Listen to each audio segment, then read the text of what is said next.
Olá, pessoal, tudo bem? Vamos começar mais uma aula aqui gravada. Vamos dar continuidade aqui à matéria da última aula. Deixa eu compartilhar com vocês a aula. Enquanto eu compartilho, eu queria dar um recadinho. Eu ainda não recebi o exercício de todo mundo, então, pessoal, por favor, me envie por e-mail os exercícios. Eles são avaliativos, vale ponto. E qualquer dúvida com relação ao e-mail está no final dos slides, ou então pode mandar mensagem lá no nosso grupo, tá? É muito importante fazer os exercícios, porque nesse momento que a gente está tendo que se readaptar, ter aulas de outra forma, o exercício ajuda a fixar a matéria, quando a gente pega para ler os slides, assiste a aula e faz os exercícios, aí que a gente começa a entender, a ter dúvidas, né? Então é muito importante que vocês sigam aí essa rotina de estudo, tá? Então vamos começar. Antes de dar início ao tema de hoje da matéria, eu queria compartilhar com vocês um vídeo bem legal que fala sobre os efeitos colaterais da quimioterapia e da radioterapia, tá? A gente ainda não começou a estudar sobre a radioterapia, mas vocês vão ver que muitas coisas, muitos efeitos colaterais estão em comum entre as duas formas de tratamento do câncer, tá? Bom, esse é um videozinho bem rápido do Hospital Albert Einstein. Vai ser legal só para a gente ter um ponto de partida aqui para a gente iniciar as aulas de hoje.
Então, gente, prontinho.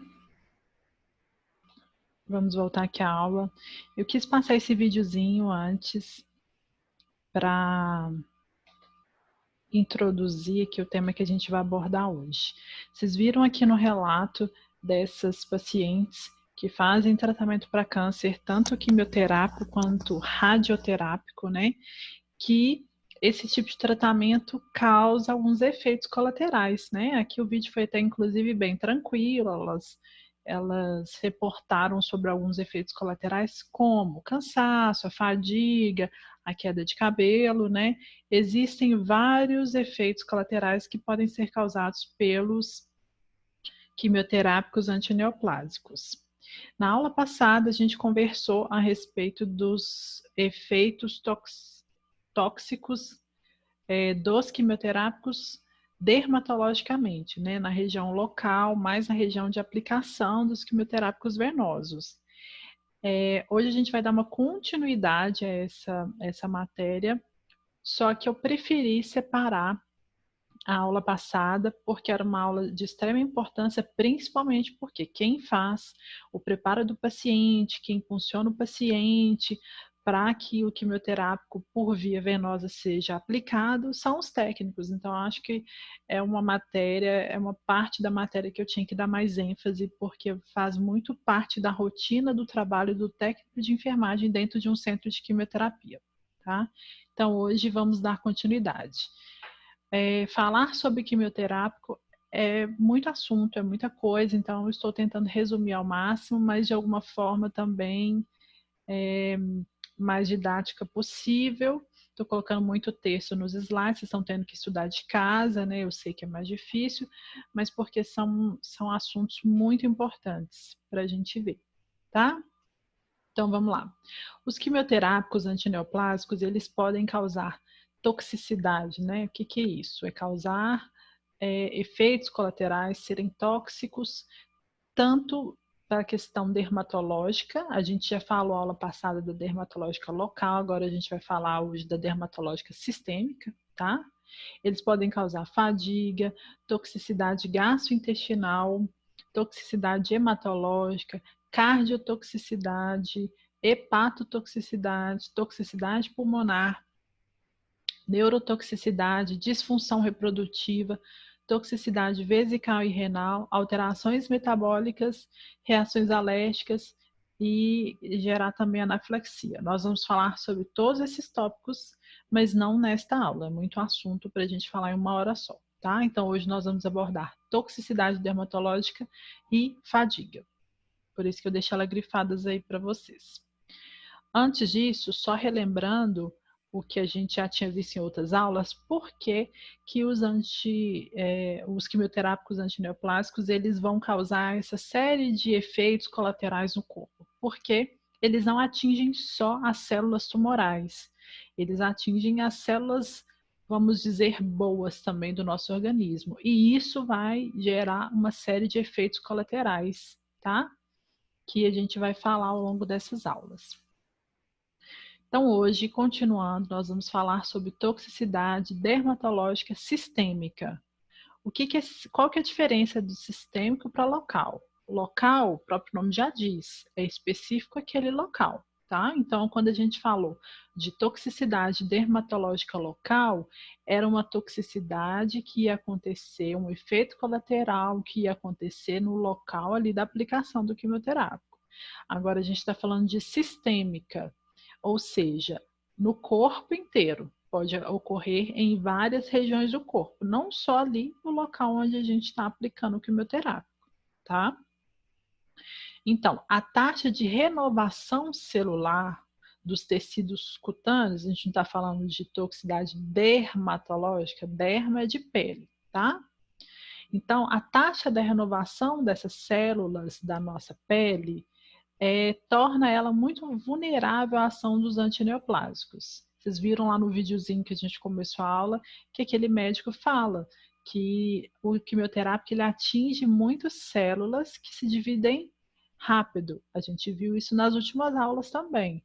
Então, principalmente células da pele, células, né, da mucosa, são células que estão sempre trocando, elas se dividem rapidamente, a gente troca mais de células, então elas são muito atingidas também por esses efeitos colaterais dos quimioterápicos, tá? Então, a toxicidade dermatológica sistêmica, que é no corpo inteiro, tá? Constitui-se nas seguintes alterações: eritema, pode ser geral, pode ser periférico, eritema acral, que a gente vai ver o que é, vou explicar para vocês, urticária, hiperpigmentação, fotossensibilidade, alteração das unhas, recidiva e reação cutânea pós-radioterapia. A gente não vai abordar especificamente aqui de radioterapia agora, vai ser uma outra aula, e também alopécia. Cada um desses itens nós vamos conversar um por um, tá? Então não precisa ficar ansioso se não souber o significado de algum desses nomes que eu falei aqui agora. Primeiro, eritema e urticária. É a formação do que a gente chama de rache cutâneo. Olha as fotos, como o corpo, o local onde tem o eritema, a primeira foto, e a urticária, a segunda foto. Não está vermelho, não cria umas vesículas. Então, isso é que a gente chama de rache, tá? Eritema e dermatite podem ocorrer após a aplicação de vários antineoplásicos. Isso acontece principalmente quando é um sinal, inclusive, né, de reação de hipersensibilidade. O que é isso? De reação alérgica, tá? Muitas vezes a algum medicamento. Aqui a gente está falando especificamente dos quimioterápicos, mas isso pode acontecer com qualquer remédio, tá? Às vezes você vai no hospital, não está passando bem, precisa receber algum remédio na veia, na hora depois que faz o remédio, começa a ter essas reações. Isso é um sinal de hipersensibilidade, tá? A droga. Então, esse paciente ele tem que ser extremamente observado, e isso é uma reação comum também, uma reação tóxica, um efeito colateral comum do quimioterápico em alguns pacientes, tá? O eritema de extremidades, ele também é denominado síndrome mão-pé. Se vocês tiverem a oportunidade de lidar com pacientes quimioterápicos, vocês vão ver que isso é muito comum, tá? Essa síndrome também é chamada de eritema acral, como eu falei para vocês no começo da aula, aqui explicar o que é. E tem outros nomes também, tá? Ela se caracteriza pela queimação, edema, que é inchaço, né? Formigamento, eritema, que é aquela vermelhidão na palma das mãos e na planta dos pés e também nos dedos, tá? Essas são manifestações que podem progredir com formação de bolha, pode descamar também as áreas ali afetadas, e outras partes do corpo também podem ser afetadas, como couro cabeludo, pele, tórax. Os pacientes, eles geralmente queixam, então, de formigamento na região dos pés, das mãos, dor quando eles vão pegar algum movimento, ou quando eles vão andar. Muitas vezes os pacientes sentem que a pele dos pés, das mãos ficam extremamente sensíveis, então tem dor, inclusive, para andar. E as manifestações, elas podem ser mais leves ou podem ser mais dolorosas. Isso acontece por um efeito colateral do quimioterápico, tá? Então, é muito comum alguns darem esse efeito colateral que a gente chama de síndrome mão-pé, ou esses outros nomes também podem ser chamados. Então, o manejo, como é que a gente vai fazer o manejo, o tratamento, como que a gente vai lidar com essa toxicidade, né? Esse manejo ele tem que ser focado no controle da dor, principalmente, porque incomoda os pacientes. Tem pacientes que reclamam que só de levantar e pisar no chão de manhã sente um incômodo extremo. Então, a gente tem que manejar essa dor através de medidas locais e sistêmicas. Por exemplo, orientar o paciente a elevar os membros inferiores, né? Colocar as pernas para cima, por exemplo, para evitar de ficar inchado, de ficar tão dolorido durante o dia, no final do dia, tá? Prevenir também infecções. Se a pele vai ficar mais sensível, a chance desse paciente se machucar, ter alguma reação, né? e isso ter uma infecção, principalmente um paciente que está fazendo quimioterapia, está com o sistema imunológico comprometido, é grande. Então, a gente tem que orientar esses pacientes, né? Aí embaixo tem alguns exemplos de alguns nomes de quimioterápicos que estão muito associados a esse efeito colateral, tá? Não vou ficar lendo todos para vocês, se vocês tiverem curiosidade, depois podem ir acompanhando aí os nomes de cada um deles. E essa reação cutânea, ela parece surgir com mais frequência naqueles pacientes que usam algumas drogas específicas que eu coloquei para vocês, tá bom? Outra reação dermatológica também sistêmica é a hiperpigmentação. O que é hiperpigmentação? Vamos entender primeiro o nome. Hiper é de muito. Pigmentação vem de pigmento, de cor. Então, é um aumento da cor em alguns locais do corpo, tá? Ela pode ocorrer, essa hiperpigmentação, algumas semanas, geralmente ocorre algumas semanas após a aplicação de alguns quimioterápicos específicos, tá? E ela também geralmente desaparece quando o paciente para de fazer o tratamento com aquele remédio, tá? A hiperpigmentação, ela costuma ser mais evidente nas unhas. Tem até uma foto embaixo para vocês verem. As unhas ficam bem mais escuras, dão umas manchas, tá? Em dobras, por exemplo, axilas, região da virilha, também acontece de ficar com essa coloração mais intensa. Quando o paciente não se protege, pega sol também, a tendência é piorar, né? E alguns pacientes também podem ter essa hiperpigmentação em várias regiões do corpo. Acredita-se que essa hiperpigmentação está relacionada a um desvio na quantidade de melanina. Vocês vão lembrar lá que a melanina é uma proteína que dá cor à nossa pele. Então, pessoas que têm cor da pele mais escura têm mais melanina. É para isso que a melanina serve, tá? E ela, além de dar uma intensidade a mais ou não de cor da nossa pele, a melanina ela ajuda a proteger a nossa célula da radiação solar, tá? Por isso que pessoas com pele mais branca vão ter a tendência a se queimar mais quando expostas ao sol do que pessoas com pele mais escura, porque essas pessoas de pele mais branca, por exemplo, vão ter muito menos melanina, que é esse fator, essa proteína que protege a gente, tá? Então, o que acontece quando o paciente está fazendo quimioterapia é que há um distúrbio nessa produção da melanina, tá? A melanina ela é produzida por células chamadas de melanócitos. Então, parece que há uma estimulação a mais nesses melanócitos por causa do quimioterápico que o paciente está usando, e isso vai gerar uma hiperpigmentação da pele, tá? Ela é mais comum em pacientes de pele mais escura, porque os pacientes de pele mais escura vão ter, consequentemente, mais proteína, né, mais melanina ali no corpo, então, só por isso que acontece mais nesses pacientes, tá? A hiperpigmentação de todo o trajeto da veia ali onde é aplicado o quimioterápico e nas veinhas próximas também é muito comum, como está na foto aí para vocês ao lado. Tá vendo que o trajeto da veia onde ele foi infundido o quimioterápico ficou mais escuro? É exatamente isso que é a hiperpigmentação. Então, nessa região ali onde correu o quimioterápico, houve esse distúrbio, essa descompensação ali da melanina e houve esse escurecimento dessa região, tá? E também tem aqui mais exemplos de quimioterápicos que podem causar essa hiperpigmentação, principalmente aí nesse caminho aonde está sendo feita a infusão do remédio. Outro efeito colateral relacionado, né, à toxicidade dermatológica sistêmica é a fotossensibilidade. Fotossensibilidade é uma sensibilidade cutânea da pele exacerbada, muito grande, tá? Com relação à luz.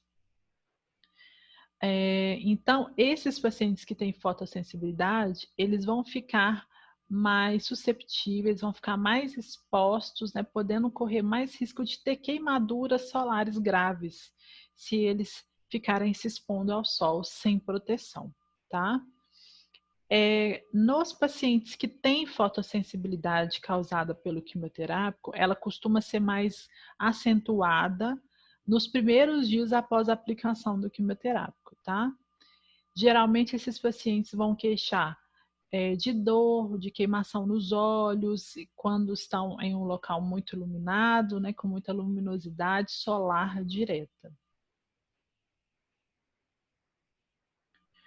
Esses pacientes que vão ter fotossensibilidade ao tratamento quimioterápico, eles precisam receber recomendações. É importante que a gente, como profissional da saúde, saiba o que orientar esses pacientes, tá? Como orientar esses pacientes.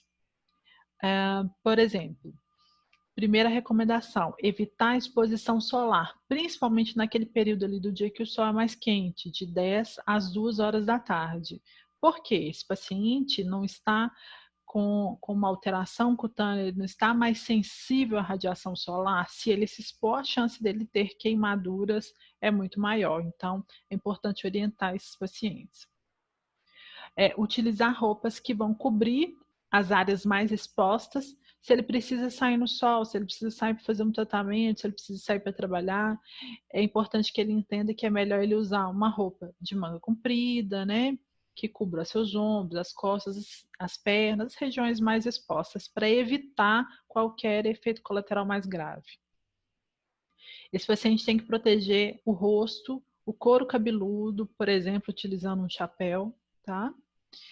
Utilizar óculos escuros, se ele tiver alguma hipersensibilidade nos olhos, tem muitos pacientes que têm hipersensibilidade nos olhos, a claridade incomoda muito, então é orientar a usar óculos escuros e principalmente aplicar protetores solares, protetor solar bom, tá, gente? Com fator de proteção de pelo menos 30, para conseguir garantir aí uma proteção efetiva. Então, a próxima alteração são alterações nas unhas. Elas podem ocorrer muito frequentemente nos pacientes que fazem quimioterapia, tá? São hiperpigmentação, que a gente viu até na foto nos slides anteriores, né? A unha fica escura, com umas manchas escuras. Aqui embaixo também tem uma foto, dá para vocês observarem a unha manchada.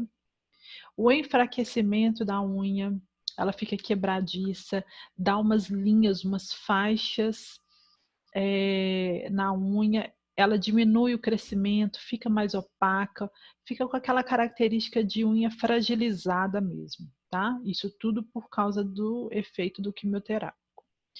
Esses problemas, essas alterações nas unhas, elas podem acontecer em torno de 5 a 10 semanas após o início, né, do paciente na utilização dessa droga específica, desse quimioterápico. E também pode voltar ao normal quando esse paciente termina o tratamento. Então, depois que ele termina o tratamento, a tendência é que esses efeitos colaterais, eles vão sumindo, tá? A hiperpigmentação, ou seja, o aumento aí da cor, essa alteração na cor na unha, ela pode desaparecer depois que o paciente termina o tratamento com o quimioterápico, mas em alguns casos também ela pode demorar mais para desaparecer, pode persistir por mais tempo. Tem também alguns exemplos de quimioterápicos que podem causar essas alterações nas unhas aí, listei para vocês. Outra alteração dermatológica sistêmica que é de extrema importância e que é muito comum a gente ver é a alopécia. Não sei se vocês lembram, a alopécia é quando a pessoa perde os cabelos, tá?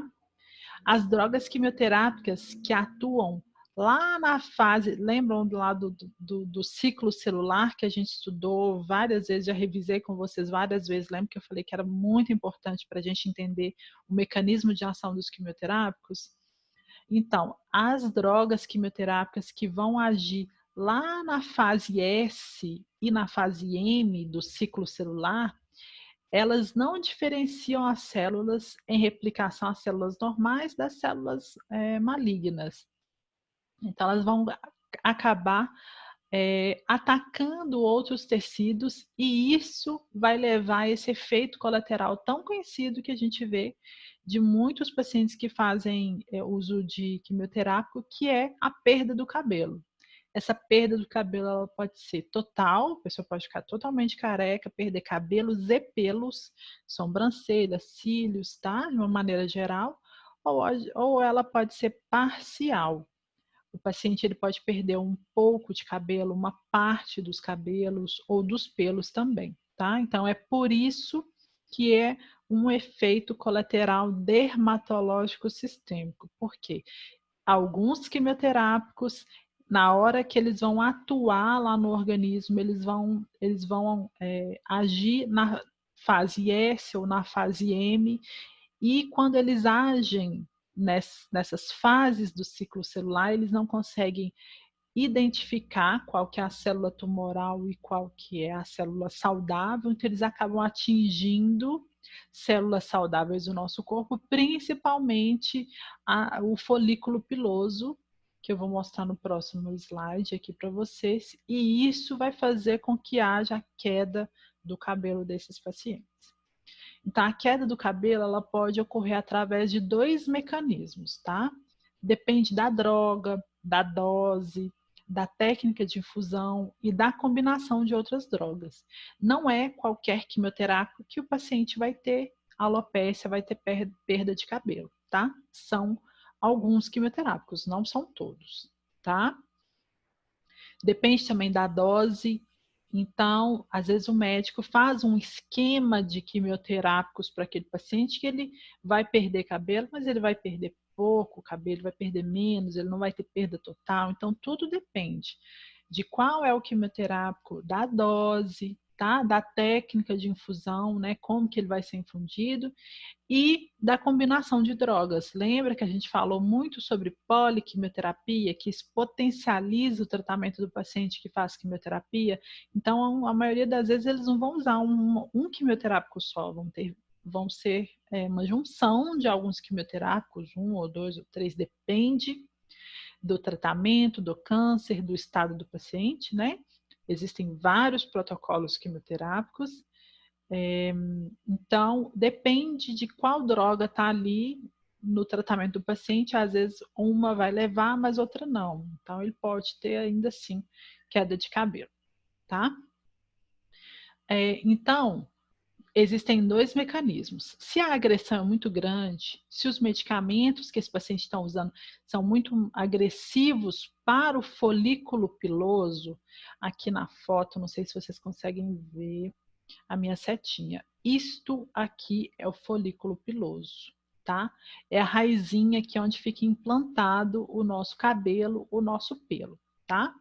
Então, se a agressão do quimioterápico nesse folículo piloso é muito grande, esse folículo ele vai atrofiar e isso vai fazer com que o cabelo caia, tá?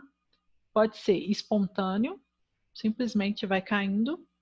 Pode ser que ele fique, que esse folículo piloso aqui, ele fique atrofiado e na hora que o paciente escove, aí os fios vão se soltando, né? Ou quando ele vai lavando. E geralmente cai em mechas mesmo, cai em grande quantidade. Por quê? Os folículos pilosos lá da nossa cabeça, eles estão todos atrofiados por causa do tratamento quimioterápico. Então, realmente, o cabelo, a tendência é cair mesmo. Eles também podem ocorrer com uma frequência menor quando a queda é parcial de pelos e cabelos. Então, lembra que alguns quimioterápicos podem ter queda de cabelo, mas às vezes não é tanto. Então, o paciente vai ter uma queda, sim, vai perder cabelo, mas não quer dizer que são todos os cabelos e pelos do corpo. Então, existem diferentes tratamentos e nem todos são iguais. Alguns não caem cabelo, outros caem tudo e outros podem cair só uma parte, tá?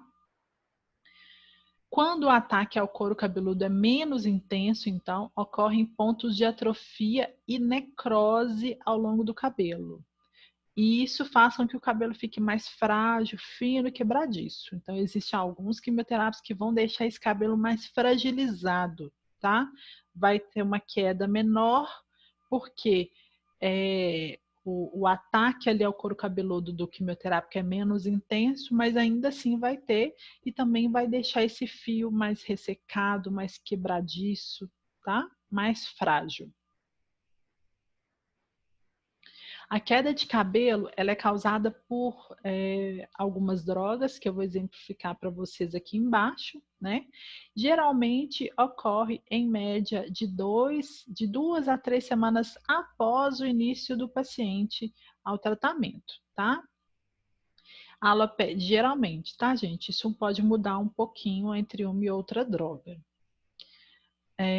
A alopecia, ela é reversível. O que é isso? Depois que o paciente para de tomar o quimioterápico, de receber a quimioterapia, o crescimento do cabelo volta, tá? Então, esse folículo piloso que atrofiou, ele pode voltar a produzir ali o cabelo. Isso demora um tempinho, né? Até que todos os folículos comecem a retornar de novo, e o cabelo possa crescer. A queda de cabelo, ela também pode ser classificada de três formas. Grau 1, grau de toxicidade 1, que é aquela perda mínima. É mais ou menos 25% de perda de cabelo. Tem gente que tem muito cabelo, então perder 25% não faz tanta diferença assim, tá? Geralmente ela é percebida pelo paciente, o paciente vai sentir que está perdendo mais cabelo, né? Que a gente se observa e vai notar a diferença, mas geralmente ela não é percebida por outras pessoas, porque não chega a causar um impacto tão grande, tá? Esse é o grau 1 de alopécia, por causa do quimioterápico. O grau 2 de alopécia é a perda de mais ou menos 25 a 50% dos cabelos. Essa perda, ela já é percebida pelo paciente, pelos familiares, por outras pessoas, porque já é uma queda mais intensa, né? Ainda assim, em alguns casos, o paciente ainda consegue ficar com o seu cabelo, mesmo tendo uma queda mais acentuada como essa, tá? Existem pessoas que não esteticamente não vão conseguir ficar bem com essa queda de cabelo de mais ou menos 50, pensa, metade do seu cabelo cai, né? E eu tenho pouquíssimo cabelo. Se metade do meu cabelo cair, eu já vou ter que usar peruca, porque eu tenho pouquíssimo. Mas tem gente que ainda consegue lidar bem, né, com essa situação e ainda assim não usar peruca, chapéu, lenço, tá? Agora, o grau 3 de toxicidade já é um grau mais severo. Então, o paciente perde mais de 50% dos cabelos. E então, a perda já é bem maior e a gente já começa a notar mesmo grandes falhas na cabeça do paciente por causa dessa perda intensa. Aí, nesses casos, geralmente os pacientes já usam peruca e chapéu. Claro que isso é uma coisa individual, depende de cada um. Tem paciente que vai querer usar desde o início, outros não vão querer usar de jeito nenhum, tá? Isso é uma coisa individual, mas estou só colocando aqui para exemplificar para vocês como que a gente classifica o grau de alopécia, tá? Bom, então a alopecia ela pode afetar negativamente a imagem das pessoas, diminuir a atividade social, né? Pode alterar as relações entre as pessoas, pode gerar constrangimento. Imagine só, vocês, né? A maioria dos alunos, né, da turma são mulheres, eu sei que tem uns meninos aí. Geralmente os meninos lidam um pouco melhor com essa questão, mas isso também não é uma regra, né, gente? Cada um é um. Mas imagina nós, mulheres, que geralmente somos muito apegadas ao cabelo, perder o cabelo, ficar completamente careca ou perder metade dos cabelos, né? É algo que impacta muito na vida das pessoas. O paciente já está lidando com uma doença que é complexa, né? Tem um tratamento difícil e ainda ficar sem cabelo, se sentir alterado, sentir com a imagem, a autoimagem alterada não é fácil de lidar, né? Sem contar que isso gera muito constrangimento para muitos pacientes, porque a sociedade em si, geralmente quando vê uma pessoa na rua, uma mulher, um homem, né, percebe que está careca por causa de algum tratamento oncológico, já tem aquele estigma, né? Já tem aquela coisa, nossa, a pessoa está doente, deve ser doença grave porque está carequinha. Então, isso é uma coisa que abala muito psicologicamente os pacientes. A gente tem um papel muito importante de conversar com esse paciente, ficar atento a esse paciente, porque muitos se deprimem, né? E isso só atrapalha o tratamento. Às vezes, conversar com o paciente, conversar com o familiar, né? Para ele se sentir melhor. Existem hoje várias alternativas, peruca, chapéu, lenço, e tem muita coisa aí no mercado, então acho que a gente tem que ter uma consciência e orientar bem esses pacientes familiares também, porque senão é uma coisa fácil de lidar. Outro papel que a equipe de enfermagem tem também, não é só conversar com o paciente depois que os cabelos caíram, mas orientar esse paciente antes, tá? Então, ele vai começar a quimioterapia, agora vocês já sabem que geralmente, mais ou menos a partir da segunda semana é que o cabelo realmente começa a cair muito. Então, para que a gente vai esperar esse cabelo cair todo para poder orientar o paciente? Orienta o paciente desde o início. Chegou lá um paciente para vocês, no lugar que vocês estiverem trabalhando, que vai começar a quimioterapia, vocês sabem que aquele esquema de remédio lá que aquele paciente usa cai cabelo, então já vai conversando com jeitinho com aquele paciente. Se ele quiser, né, se for do interesse do paciente, existem alternativas, já fala sobre as alternativas, e sobre a possibilidade dele já cortar o cabelo antes mesmo do cabelo cair, né? É melhor do que depois o cabelo começa a cair muito, imagina cair mechas e mechas de cabelo, isso dá um desespero, isso é péssimo para o paciente. Então a gente tem esse papel também de orientar esse paciente e falar com ele que isso é transitório, que isso vai passar, né? Depois que ele parar o tratamento, o cabelo volta a crescer, tá? Existe uma medida preventiva para a queda de cabelo por causa da quimioterapia. Alguns de vocês com certeza já devem ter escutado falar sobre essa touca chamada touca hipotérmica. A touca hipotérmica é um procedimento relativamente novo aí no mercado, tá? Que estimula o folículo capilar do couro cabeludo, preservando os cabelos dos pacientes com câncer, que estão em tratamento quimioterápico, tá? É um processo que a gente chama de crioterapia. O que é isso? Crio vem de frio, tá? De gelo, frio. Então, nada mais do que é uma terapia no qual o paciente usa uma touca especial que vai deixar aquele ambiente ali do couro cabeludo muito gelado, muito resfriado, tá? Por quê? Quando está fazendo frio, a tendência é que os nossos vasos sanguíneos, eles façam assim, eles se contraiam, tá? Então, por exemplo, se alguém aí já foi para tirar sangue, fazer um exame, alguma coisa no frio, às vezes ficam mais sumidas, né, no frio. Por quê? Faz essa vasoconstrição, tá? E é essa a ideia desse tratamento, fazer com que os vasos sanguíneos lá do nosso couro cabeludo, quando está usando a touca, que eles façam vasoconstrição, que eles diminuam ali o lumen, tá? Criando uma espécie de capa protetora ali que vai reduzindo o contato ali dos nossos fios, lá do nosso folículo com a medicação. Porque quanto mais medicação, a medicação a gente está recebendo lá pela veia, por exemplo, e ela está circulando no corpo, né? Então, quanto mais a gente evita que essa medicação ela circule, por exemplo, nessa região aqui capilar, menos contato ela vai ter com o nosso folículo lá do cabelo capilar e menos queda esse paciente vai ter, porque o que causa a queda não é o quimioterápico, Então, é essa a ideia da touca, tá? Quais são, então, os benefícios do paciente usando a touca hipotérmica? Além das questões estéticas, né? O paciente fica com autoestima, óbvio, né? Porque a gente sabe que perda de cabelo abala muito o paciente, mexe muito com a autoestima do paciente, né? Isso dá mais qualidade de vida para a pessoa que está ali fazendo um tratamento oncológico, tá?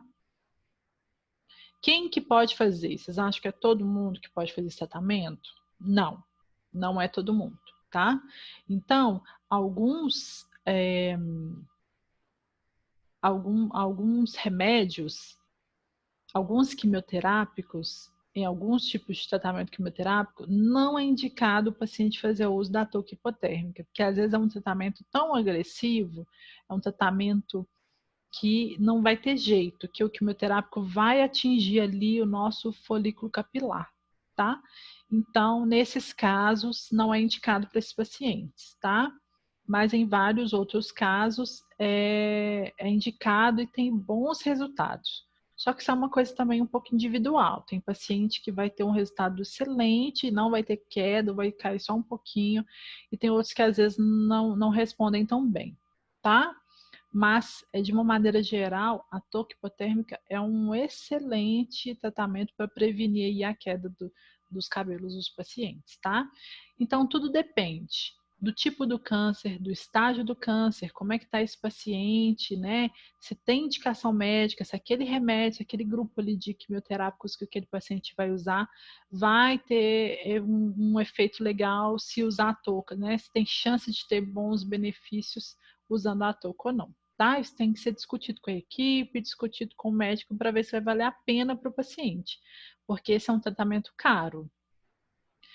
O preço da sessão, o que é a sessão? É cada vez que o paciente usa essa touquinha, tá? É em torno de 200 a 300 reais cada vez que ele usa a touca. Então, pensa só, um paciente que vai fazer quimioterapia toda semana, faz 3 semanas seguidas e descansa uma semana. Então, por 3 semanas seguidas, ele vai ter aquele custo ali de pagar para poder usar essa touca de 200 ou 300 reais. Eu conheço uma clínica de quimioterapia aqui em Belo Horizonte que a sessão custa 200 reais. Cada vez que o paciente for, se ele quiser usar esse tratamento aí, ele tem que pagar 200 reais para usar, tá? Então, assim, é um tratamento caro, isso tem que ser conversado com a equipe, com o paciente antes de começar o tratamento, para ele escolher se ele vai querer tentar e arcar com esse custo aí desse tratamento, para não perder os cabelos, tá? Existem efeitos colaterais? Não existem efeitos colaterais graves, mas imagina, é uma touca que vai congelar a cabeça, né? Congela ali o couro cabeludo. A sensação de frio que esses pacientes têm é muito grande. Então, a orientação, existe uma série de orientações que a equipe passa para aqueles pacientes que optam por fazer esse tratamento com a touca hipotérmica, tá? Por exemplo, levar muita roupa de frio no dia que eles vão fazer a quimioterapia, que eles vão usar a touca. É roupa de frio mesmo, tá, gente? Blusa, luva, meia, calça, cachecol, o que o paciente quiser, mas para ele tentar ficar ao máximo quentinho, porque a touca esfria muito, então a sensação de frio é muito intensa. Tem gente que não tolera, tá? Pode dar dor de cabeça, obviamente, né, por causa do frio intenso, tontura, mas isso passa rapidamente, tá? Depois que tira a touca. Quem não deve fazer a crioterapia, né, o tratamento com a touca hipotérmica, são os pacientes que têm mais sensibilidade a frio, quem não tolera muito não vai conseguir fazer, né, porque é realmente muito frio, ela chega a graus abaixo de zero, tá? Os pacientes que têm baixo desempenho clínico, então não são todos os pacientes, às vezes um paciente mais debilitado, que não vai tolerar, não é indicado que ele faça, tá? Pacientes que têm comprometimento, alergia, qualquer tipo de alergia no couro cabeludo, alguma ferida, alguma coisa assim, não é indicado. Alguns pacientes, por exemplo, que são diagnosticados com câncer hematológico, com leucemia e com linfoma. Nesses casos, geralmente o tratamento, as drogas que são utilizadas são drogas que são mais complicadas, que elas atingem mais ali o folículo capilar, então a touca não costuma ter tanto efeito positivo, então não é indicado muitas vezes para esses pacientes, por causa do tipo de tratamento que eles precisam receber, tá? Como é que é o tratamento? Então, o resfriamento do couro cabeludo ele começa mais ou menos 15 minutos antes. Isso pode mudar de fabricante para fabricante, tá? A gente tem mais de uma marca aí no mercado. Mas, de uma maneira geral, antes do paciente começar a quimioterapia, já colocam a touca nele, tem vários cuidados que o paciente tem que fazer, tem que usar um shampoozinho específico para lavar o cabelo, depois que faz a touca, não pode lavar o cabelo alguns dias depois, sabe? Tem vários cuidadozinhos que a equipe ali que vai atender esse paciente vai passar para ele, tá? Eles passam tipo um gel na cabeça para poder colocar essa touca. Então, o paciente coloca a touca antes, fica com ela ali alguns minutos antes de começar a infusão, para já dar aquela congelada ali para diminuir o vaso, né? Fazer uma vasoconstrição para que o quimioterápico, na hora que a pessoa receber, estiver circulando ali no corpo, não consiga acessar ali esses vasos e não consiga chegar no folículo capilar, tá? E durante todo o tratamento quimioterápico, enquanto o paciente estiver recebendo essa quimioterapia, ele vai ficar com essa touca congelando aí a cabeça. E depois que termina a quimioterapia, ele ainda fica mais um tempo com ela na cabeça. Aí tem um exemplo de 60 a 120 minutos, mas essa recomendação para usar é essa máquina aí que está do lado aí que vocês estão vendo. Isso pode variar de uma marca para outra de máquina, tá? E o tempo todo esse paciente precisa ser acompanhado pelo enfermeiro, que vai periodicamente fazendo algumas alterações ali na máquina ou trocando a touca do paciente, tá? Existe todo um cronograma aí. A máquina é uma máquina bem grandezinha aí que fica do lado do paciente, cheia desses cabozinhos, e a touca é bem parecida, geralmente os outros modelos também são bem parecidos com esse da foto aí do lado, tá? Então, quais são as intervenções da equipe de enfermagem para o tratamento da alopécia nesses pacientes, né? Explicar ao paciente ou o familiar, né, de acordo com a capacidade intelectual desse paciente. Então, se é um paciente que entende mais, aí a gente vai usar uma linguagem, se é um paciente que tem mais dificuldade, a gente vai usar uma linguagem mais acessível para que ele possa entender, tá? Os efeitos dos quimioterápicos ali na queda do cabelo, tá? Informar a respeito da incidência da alopécia, né? Então, quando o paciente for começar ali um remédio, que a gente sabe, um quimioterápico que vai causar alopécia, a gente tem que orientar esse paciente antes dele começar esse tratamento, antes de realmente acontecer a queda, para que ele possa se preparar, né? Para ele não ser pego de surpresa. Imagina se for um paciente mais simples, mais humilde, que não tem tanta informação, está lá tomando banho na casa dele, coitado, depois de fazer quimioterapia e começar a perder muito cabelo, isso é extremamente desagradável. Então, a gente tem que orientar esses pacientes. A gente tem que dedicar também um tempo a esse paciente, especialmente após a comunicação desse efeito colateral, porque nem todo mundo reage tão bem, né? Tem gente que fica muito abalado, que é muito apegado ao cabelo, então a gente poder dar esse apoio aí para esse paciente também é muito importante. Reforçar o fato de que os cabelos vão voltar a crescer, né? Então explicar para esse paciente que depois que o tratamento passar, os folículos vão continuar produzindo cabelo, tá? Sugerir para esses pacientes usar peruca, lenço, chapéu, o que eles quiserem, se sentirem melhor, né? Porque isso ajuda um pouco a passar por essa fase aí. Orientar também, se ele for comprar peruca, fazer isso no início, antes realmente da queda do cabelo, né? E, inclusive, tem a possibilidade do paciente cortar o próprio cabelo antes mesmo de acontecer a queda, antes, né, do início do tratamento, e mandar fazer uma peruca do próprio cabelo, né, para ficar mais natural, se o paciente quiser. Então, são coisas que a gente pode orientar que muitas vezes os pacientes não estão sabendo, né? Ninguém explica e pode ajudar a enfrentar o tratamento, tá? Altas doses de quimioterapia podem fazer com que esse paciente tenha a queda completa e rápida desses cabelos.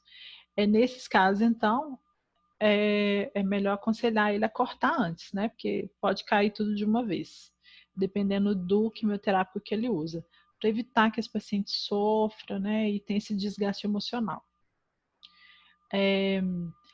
A gente deve desencorajar. Então, assim, não indicar esse paciente a usar spray, tinta, secador, chapinha, tudo ali que vai causar uma agressão ao cabelo, porque isso pode facilitar ainda mais a queda e danificar ainda mais os fios, tá? Recomendar esse paciente a usar sempre shampoo neutro, escovar o cabelo, pentear o cabelo de uma forma mais delicada.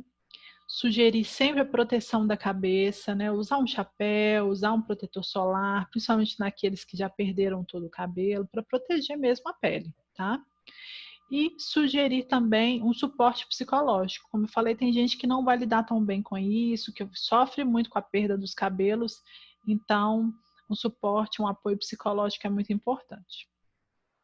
Agora a gente vai falar sobre o segundo efeito colateral aqui na aula de hoje, muito comum, um dos mais comuns que os pacientes têm com o uso dos quimioterápicos, que é a fadiga. Então, os pacientes com câncer, eles podem ter fadiga. A fadiga ela pode ser definida como um cansaço persistente, tá? Que pode estar relacionado à doença. Muitas vezes o câncer causa esse desgaste, esse cansaço mesmo nos pacientes, mas isso também é muito comum pelo tratamento quimioterápico, tá? E esse cansaço persistente vai interferir muito nas atividades da vida diária deste paciente, tá? Então, muitas vezes os pacientes vão queixar falta de energia, cansaço, exaustão, perda de interesse. Às vezes eles gostavam muito de fazer alguma atividade, agora perderam o interesse, não querem mais fazer, estão se sentindo muito cansados, tá? Isso tudo é fadiga. Fraqueza, dispneia, né, que é a dificuldade ali para respirar, alterações na respiração, né, dor, alterações também no paladar, prurido, né, coceira, lentidão, irritabilidade e também perda da concentração. Isso tudo está relacionado à fadiga. Diferente da fadiga fisiológica, que é aquela, por exemplo, se eu trabalhei hoje o dia inteiro, aí eu estou cansada, é uma fadiga normal, porque eu me exercitei muito, né? Se eu deitar, tomar um banho, deitar na minha cama, dormir uma boa noite de sono, amanhã eu vou acordar bem. Então, isso é uma fadiga fisiológica, tá?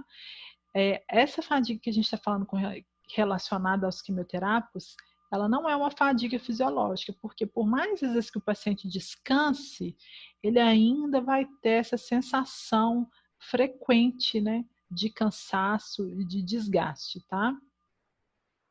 E muitas vezes os quimioterápicos também, eles vão atrapalhar o sono desse paciente, então ele não vai conseguir descansar tão bem quanto ele descansaria se ele não estivesse fazendo uso de quimioterápico, tá? Então, isso vai interferir muito na qualidade de vida e nas atividades do dia a dia desse paciente. Tá? Eu falo não é só de trabalho pesado, não. As atividades do dia a dia ficam muito difíceis para esses pacientes e a gente tem que entender isso. Então, as principais queixas é fraqueza, diminuição da concentração, insônia ou sono excessivo, né? Porque aí não consegue dormir direito à noite, fica o dia inteiro com muito sono, muito cansaço, também pode acontecer. Sono não confortador também, né? Dorme, mas parece que não adianta dormir, não descansa. Necessidade de esforço para vencer inatividade, então assim como se fosse o que a gente que não está fazendo nenhum tratamento desse chamaria, né, de é aquela preguiça e tal, mas não é preguiça, é realmente uma fadiga por causa do tratamento ou da doença, tá? Dificuldade para executar as tarefas do dia a dia, problemas de memória recente, então as pessoas esquecem muito das coisas recentes, presença de sintomas que vão causar dificuldade no cumprimento ali das funções do dia a dia, sintomas que são consequências do câncer, né, e do seu tratamento, né?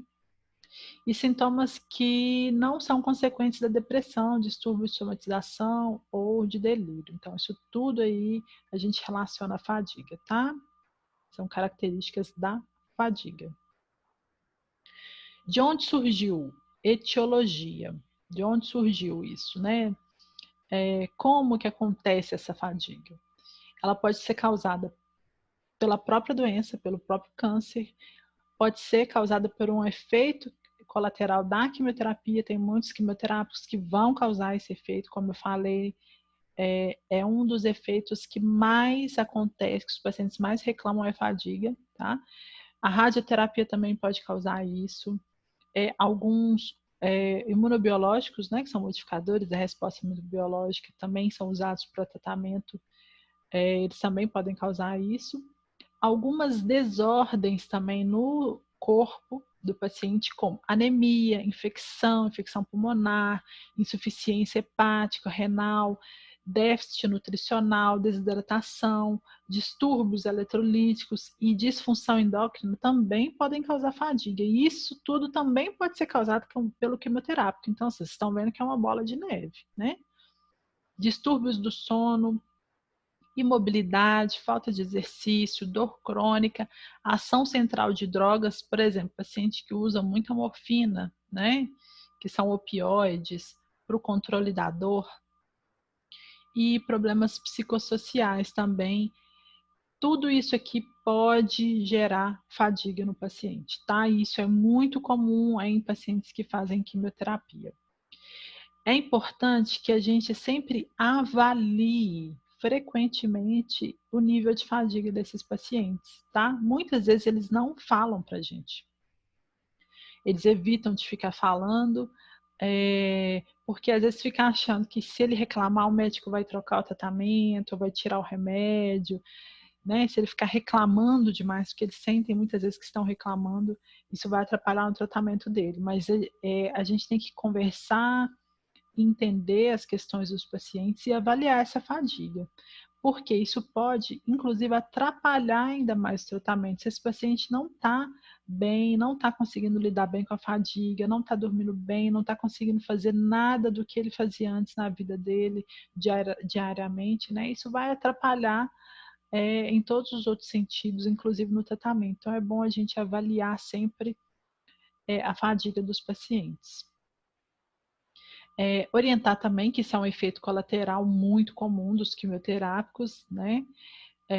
Para que esses pacientes sejam orientados, porque tem algumas coisas que eles podem fazer para poder evitar esse mal-estar aí persistente que é a fadiga. Para a gente avaliar a fadiga, geralmente indica-se o uso de uma escala, tipo escala para dor, quando a gente quer saber que o paciente está com dor, de 0 a 10, qual é o número que você dá para sua dor agora? A gente pode fazer isso também para os pacientes, tá? De 0 a 10, qual que é o nível de fadiga, de cansaço que você está sentindo? Sendo de 1 a 3 são considerados níveis mais leves, de 4 a 6 mais moderados e de 7 a 10 mais severos. Tem que ficar muito atento quando os níveis de fadiga que o paciente está queixando com a gente moderado e severo, porque pode estar relacionado a algumas medicações, né, que a gente falou aí no slide anterior, por exemplo, a morfina, opioides, né, pode estar relacionado à saúde mesmo do paciente, às vezes ele está com algum problema no exame de sangue dele, por isso que ele está com muita fadiga, está com a hemoglobina muito baixa, está anêmico, né, ou então a progressão da doença. Então é importante, por mais que seja um efeito colateral comum, a gente saber, não, eu estou sempre acompanhando esse paciente, ele está sempre com fadiga, mas hoje ele está muito pior, né? Então é bom a gente ficar atento aí a esses sintomas. A gente pode fazer algumas intervenções, né, para manejar aí, para controlar essa fadiga. Quando o fator etiológico, quando a origem dessa fadiga está associada à anemia ou insônia, por exemplo, a gente pode tratar com alguns protocolos específicos, alguns remédios, tá? No entanto, em alguns pacientes, a gente não consegue identificar a causa específica ali daquela fadiga. Às vezes a fadiga é da própria doença, do próprio câncer que vai causar isso no corpo, tá? Ou até do próprio quimioterápico. Então, às vezes a gente tem como agir e às vezes não tem como agir especificamente para melhorar essa fadiga. E a gente pode usar alternativas farmacológicas, ou seja, remédios, tá? Para ajudar esse paciente a ter menos fadiga, e alternativas não farmacológicas, ou seja, que não são remédios para ajudar ele a enfrentar essa fadiga. As alternativas farmacológicas são, por exemplo, administrar eritropoetina no paciente. É claro que tudo que eu estou falando aqui de remédio, gente, tem que estar prescrito pelo médico, né? A gente não pode fazer nenhum remédio que não esteja prescrito, tá? A eritropoetina é um remédio muito utilizado, principalmente na nefrologia. Vocês vão ver isso lá com a Camila na aula de nefrologia, tá? Porque a eritropoetina, o nosso corpo mesmo produz, mas em alguns pacientes que têm algumas doenças, por exemplo, doença renal, câncer, né? Esses pacientes podem ter essa produção aí descompensada, e a eritropoetina ela que faz a produção de células vermelhas do nosso sangue, ou seja, hemoglobina. Então, se o paciente está muitas vezes com esses distúrbios, pode ser que o médico prescreva para ele eritropoetina para ajudar no tratamento da anemia, tá? Esse paciente, às vezes, pode usar antidepressivos, né? Pode ter depressão, isso também vai ajudar o paciente a ficar com mais fadiga. Então, usar um antidepressivo muitas vezes ajuda também esse paciente a ficar mais atento, mais alerta, mais disposto. Reposição também hormonal, muitas vezes em pacientes que têm hipotiroidismo também vão ajudar na fadiga. O uso de corticoides também é muito comum em pacientes que fazem quimioterapia, porque eles dão um conforto maior a esses pacientes, dá uma sensação de bem-estar, né? O corticoide tem uma ação ali anti-inflamatória, então às vezes ajuda a melhorar também os níveis de energia desses pacientes. Fora o tratamento farmacológico, né, que é de remédio, a gente pode lançar a mão também de outras formas de tratamento, que a gente chama de não farmacológicos, né, que são muito eficientes, são seguros, são de baixo custo, que a gente pode orientar sempre os pacientes aí para melhorar a qualidade de vida deles. Que são, por exemplo, exercício físico, terapia, descanso, o suporte psicossocial, né? Que são estratégias que vão ajudar esse paciente a enfrentar essa fadiga que é tão difícil para quem está fazendo tratamento quimioterápico. Por exemplo, os exercícios físicos, eles são indicados sim para os pacientes que estão fazendo quimioterapia, claro que cada um com a sua limitação, né? Exercícios mais moderados, mais leves, mas que sejam constantes para a pessoa ter esse benefício aí do exercício. Quando a gente faz com constância, o nosso corpo responde super bem, né? Então, os exercícios constantes de uma intensidade mais moderada, preferencialmente com acompanhamento de um profissional, né, um educador físico, um fisioterapeuta, tá? Eles vão ajudar aí na diminuição da frequência cardíaca, no rendimento cardíaco, na redução da fadiga, tá? Outro tratamento não farmacológico, que é o sono e o descanso. Então, orientar esses pacientes, quando eles estão começando o tratamento quimioterápico, eles podem ficar com mais fadiga, mais cansados. Então, aumentar os períodos de sono não tem problema. Às vezes o paciente, né, está acostumado com uma rotina super intensa e se sente muito incomodado porque fica muito mais cansado do que ficava antes. Então, orientar esse paciente que se ele está cansado, ele tem que descansar, ter mais momentos de sono, de descanso, que isso vai ajudar a diminuir essa fadiga intensa por causa dos remédios quimioterápicos. Também a conservação de energia. O que é isso? É intercalar as atividades para que o paciente sinta menos, né? E também delegar atividades, né? Se o paciente tem condição, às vezes, de usar de um equipamento para fazer aquela atividade para ele, para que vai ficar se esforçando, sabendo que ele está mais fragilizado, que ele está tendo muita fadiga por causa do quimioterápico. Então, orientar que isso não é perder a autonomia. Muitas vezes eles pensam que eles estão perdendo ali a capacidade de poder cuidar das suas coisas, de trabalhar, de fazer suas coisas. Não, é só uma otimização da energia, uma conservação da energia, para que ele se sinta bem, para fazer as coisas que são realmente muito importantes, as coisas que dão prazer, e poder delegar as outras coisas, as outras atividades, para que ele não se sinta tão cansado, já que os quimioterápicos muitas vezes vão causar esse efeito colateral.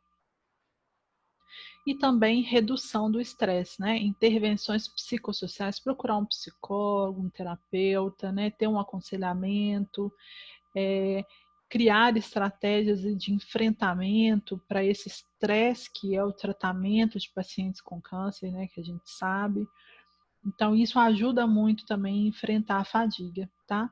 Procurar fazer coisas prazerosas, quem tem alguma religião, né, fortalecer sua religiosidade, isso também ajuda os pacientes, muitas vezes, a enfrentar esse período de estresse, que também gera fadiga, tá? Então, gente, essa era a aula de hoje. Aqui no final, vou deixar para vocês 2 slides que são de exercícios, tá? O primeiro é exercício sobre fadiga. Vocês perceberam nas outras aulas que geralmente eu falo sobre o tema e coloco, vou até voltar aqui para mostrar para vocês, coloco aqui intervenções de enfermagem, listo várias coisas que nós da enfermagem podemos fazer para enfrentar aquele problema ali, tá? E com relação à fadiga, eu não listei, deixei para vocês listarem. Então, o exercício vai ser listar pelo menos 5 intervenções que podem auxiliar o paciente, né, a reduzir esses sintomas de fadiga relacionados à quimioterapia. Aí eu coloquei um exemplo e coloquei aqui um espacinho para vocês listarem pelo menos 5 atividades de enfermagem, ali, intervenções de enfermagem para ajudar esse paciente com fadiga, tá? O segundo exercício eu separei em 2 slides só para ficar mais organizado, tá? O segundo aqui, exercíciozinho, é sobre as alterações dermatológicas, né? Que foi o assunto, o primeiro assunto que a gente abordou aqui nessa aula, no início da aula. Então, pergunta sobre os efeitos colaterais, sobre a alopécia, explicar para vocês explicarem um pouquinho sobre a touca hipotérmica, quais são as recomendações também para aqueles pacientes que recebem drogas fotossensibilizantes, tá? Essas atividades pode responder tudo numa folha só, tá? Essas aqui de hoje, esses 2 slides, este e este, pode responder numa folha só e me mandar por e-mail, neste e-mail que tá aqui em vermelho aqui do lado, tá bom? No mais é isso, pessoal. Qualquer dúvida pode mandar aqui e a gente se vê em breve. Obrigada pela atenção. Um abraço.